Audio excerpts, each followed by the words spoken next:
Happy Sunday, everybody. Today we are looking at the Operation North Pole Kato F40ph.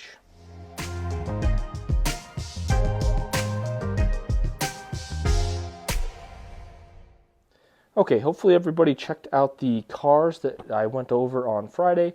It's an important part of the value proposition for this engine. When we get to the end and start talking price point, that's really going to weigh on how you look at this kit overall. But the engine is the start of the show, so let's just zoom in, take a look at it, and start talking about the usability and some of the cool stuff that it can do. Oh, not used to this. I can actually fit the whole engine in frame. If you didn't notice, this is a 4-axle locomotive. It is relatively small. Behind it is the normal Kato Amtrak engine, and it just dwarfs it, even though it is a 4-axle locomotive as well. That's a P42, excuse me.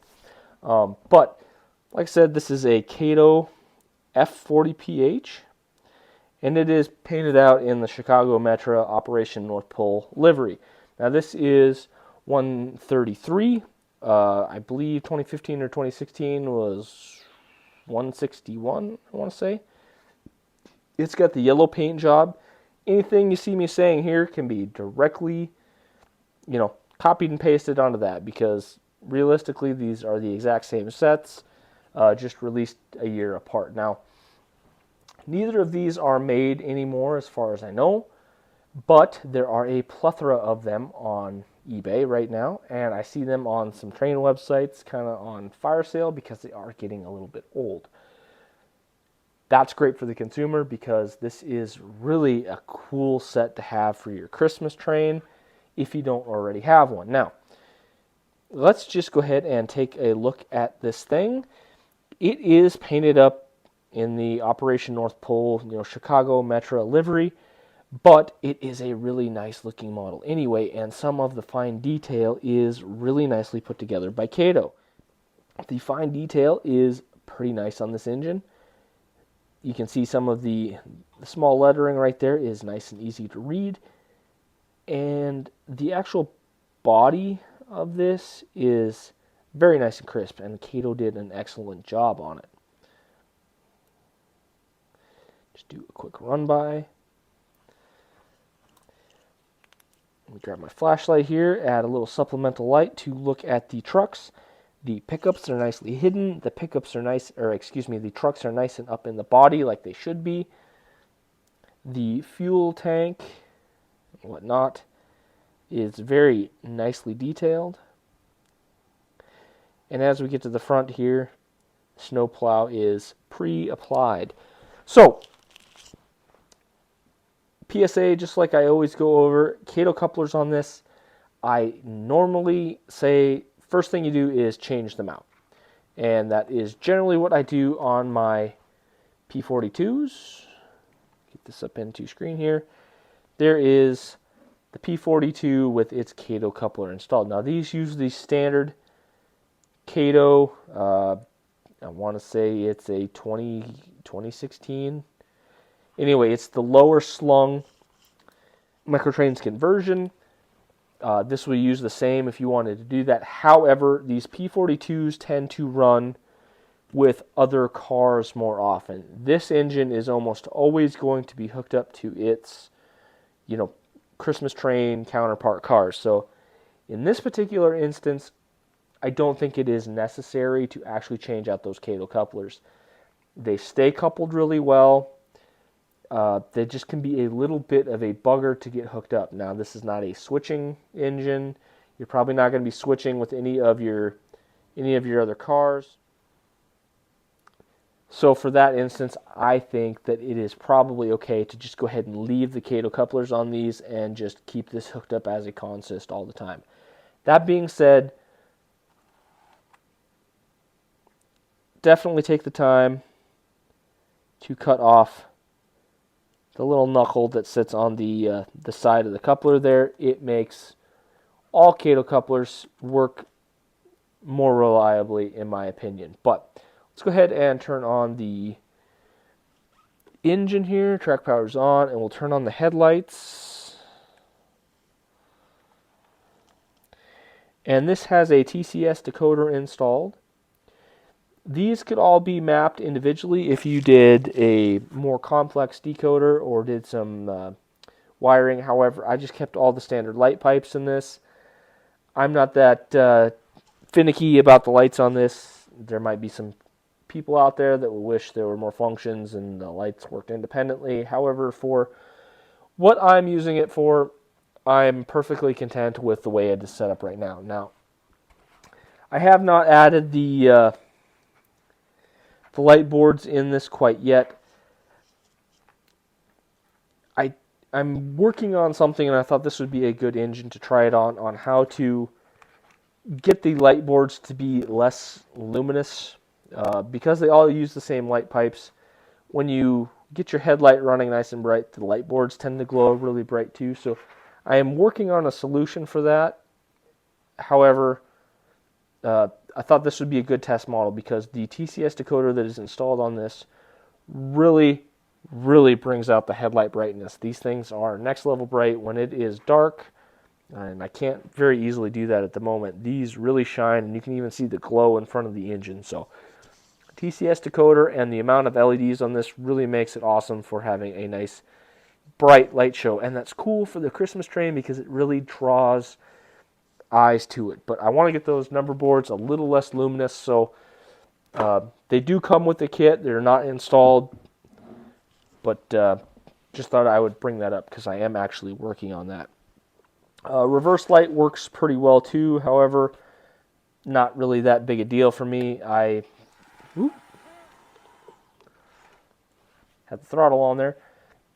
Don't really use it because it's always connected in consist, but that will bring us to an excellent point. This is a slight disappointment for a Kato in one situation. If you were to run this next to what I would consider a similar engine from Kato, the P42s, the motor noise in this is substantially louder than those. They generally tend to run near silent. This definitely has some motor noise.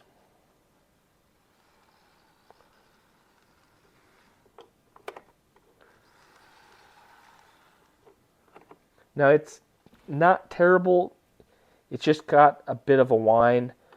I have been messing with the decoder on this, so it is not perfectly set up at the moment.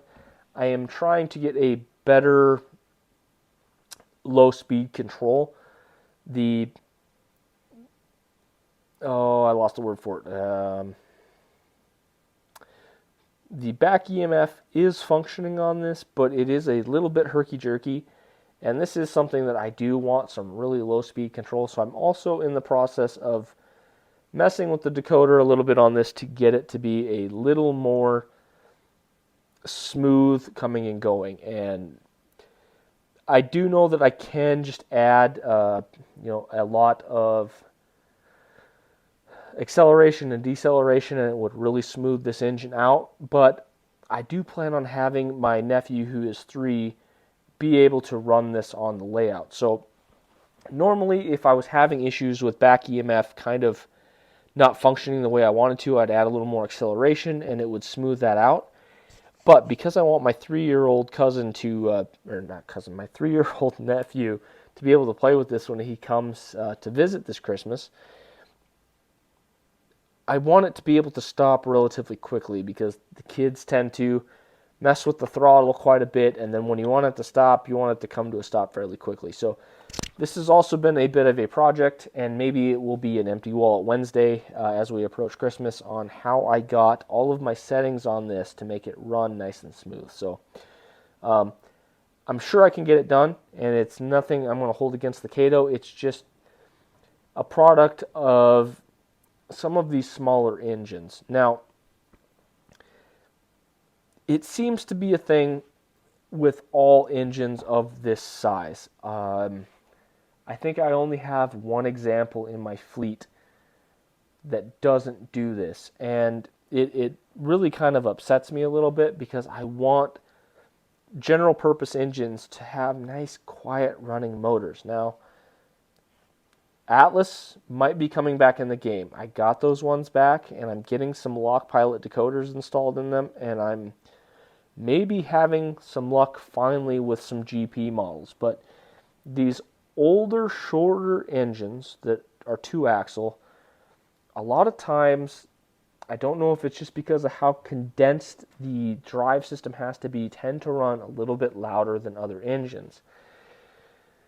And I complained about it last week on that SD50. It was a full-sized engine. However, the SD40s don't run into this problem. And if you were to take an SD40, which I got one here, and kind of set it over top of this engine, they're roughly the same size. So I don't know. It's just one of those problems. This one just runs almost a little bit too loud for me, but I have seen videos of these on the internet that run a bunch quieter. So I'm curious if it is just my model that runs so loud. I try to research as much of these as I can. I don't technically look for reviews. I just try to find other running videos of them, and I did find a few of these. Christmas trains are pretty popular, so you can usually find videos of them. And most of them seem to run quieter than my unit. So I'm going to chalk this up to maybe I need to do some maintenance on this. And when I get my decoder cleaned up, I might go ahead and take this apart and do an overhaul on maintenance and see if I can get it to run a little bit quieter. So I think at the end of the day, if you were to pick one of these up from another retailer or find another one, I think they're going to be a little quieter than this one is. But keep in mind, you could run into one of these being a little bit loud. Like I said, I did mess with the speed control a little bit on this. It does have a TCS decoder. The slow speed control is not as good as I would like it to be. I would prefer it to be much more like the P42s that I get from Kato. They are, unfortunately, what ruined me on all my other 4-axle locomotives, because I know it can be done, because both of those run super quiet and they have excellent pulling power and they're just excellent models. And I will get to their review before too long. It's definitely on my schedule, but I need to get TCS decoders for those, because the TCS decoders definitely make a difference when it comes to speed matching and runnability. But the other thing that should be noted about this is single engine is meant to pull these cars, and there are 2 more that you can buy separately. This engine is totally capable of doing that, especially on a flat layout. I would assume, because of how light these cars are, it could even handle a pretty modest grade, something like 2.5%. These engines, much like the F7s, the F3s, the P42s, are pretty substantially heavy. They're the full width model, so there's a whole bunch more metal underneath this cover, and really gives them the advantage when it comes to tractive effort. You can really pull a lot with these models, and because the back EMF is turned on this, it definitely doesn't slip as easy as some other engines do that might be, like a GP, something that's roughly this wheelbase and, a 4-wheel type setup. So, honestly, excellent when it comes to power and usability. Just wish there was a little more slow speed control, but we'll get there.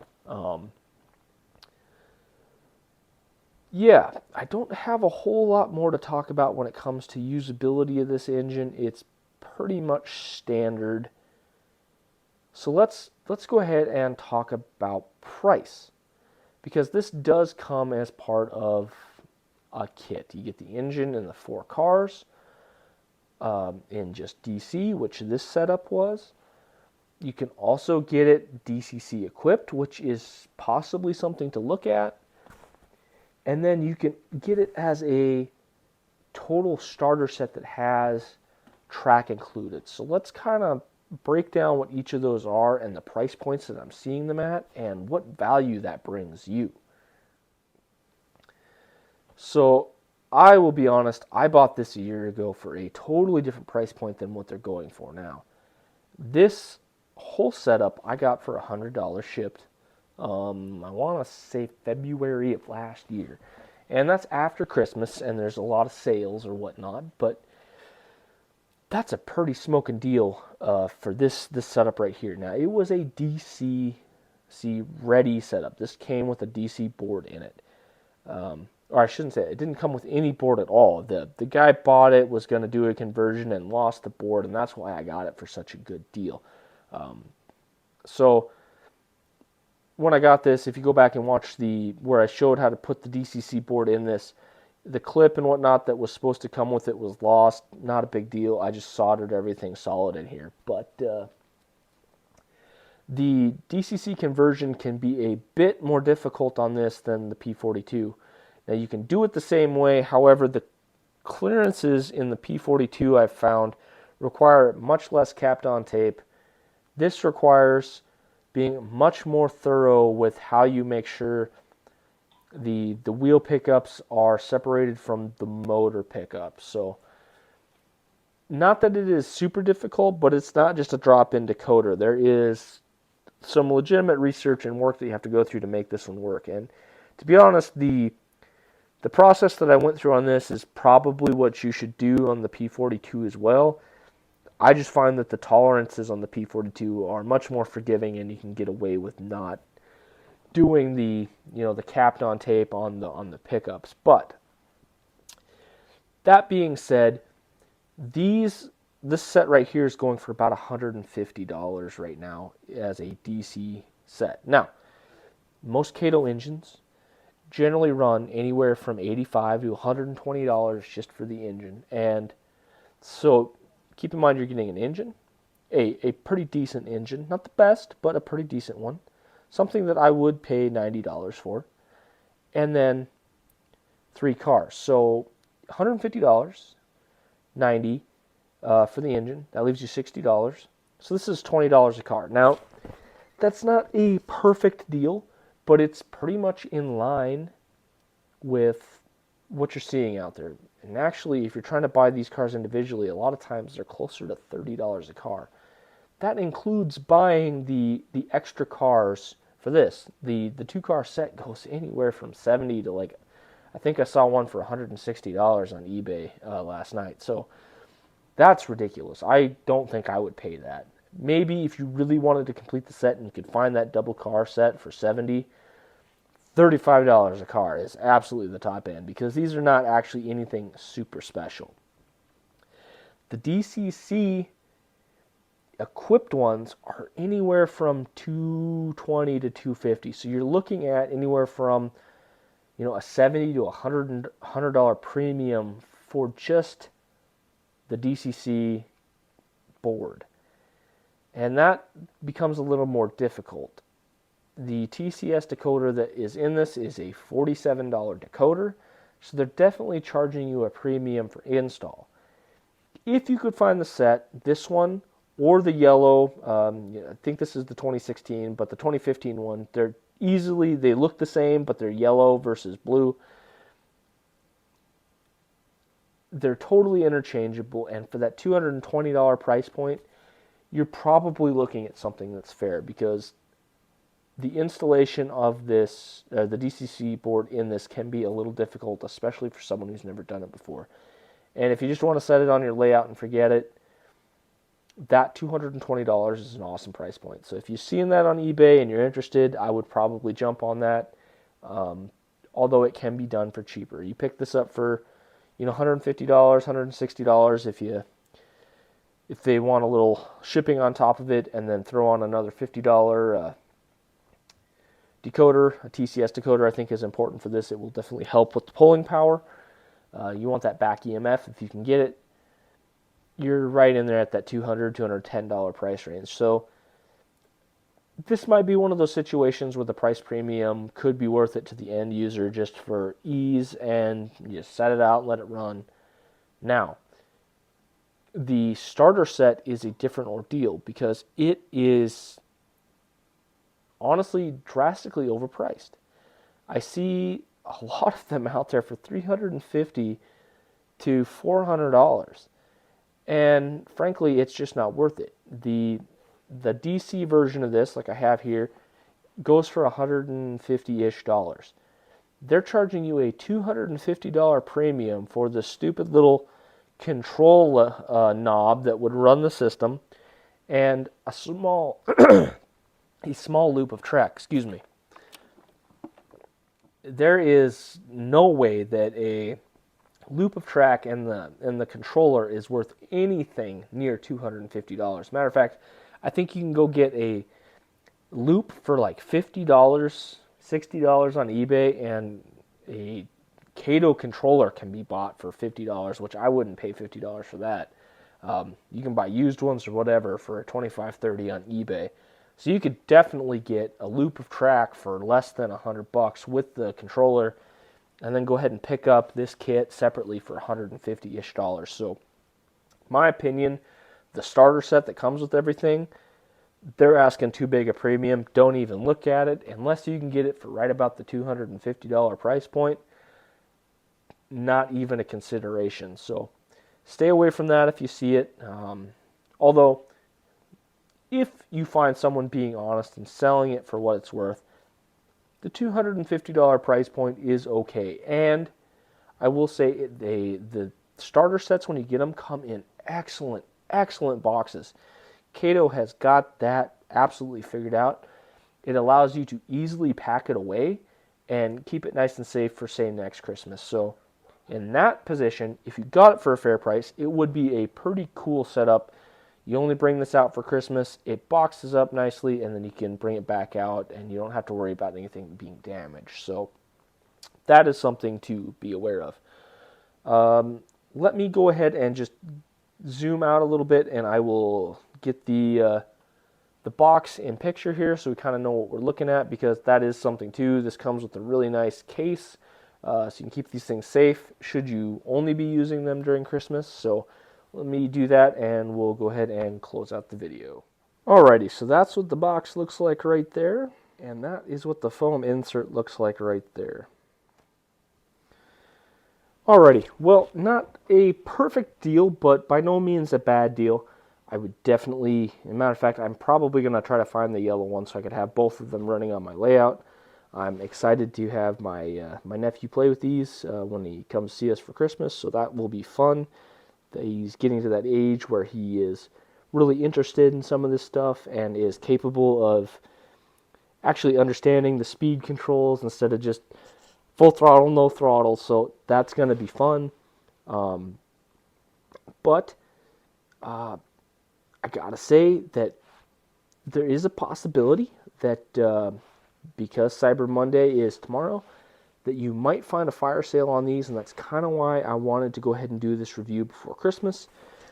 This one or the yellow one I think would be a really cool addition to anybody's layout or just running around the tree. So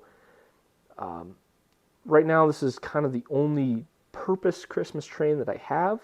I hope to change that in the future, but anyway, for this year, I figured I better get this out right before Cyber Monday, because there might be a chance that somebody might score a deal on this, and I think it would be something really awesome to actually get that deal on. So I will see you guys this week. I don't know if I'll have anything out Monday. I did this a little bit ahead of time because I am traveling for Thanksgiving, so I might not have my review video up Monday, but I will definitely have my clips. So I will more than likely see you this Wednesday for Empty Wallet Wednesday, and we'll continue from there. So I appreciate it, everybody. I will see you later. Have a good rest of your weekend. Bye now.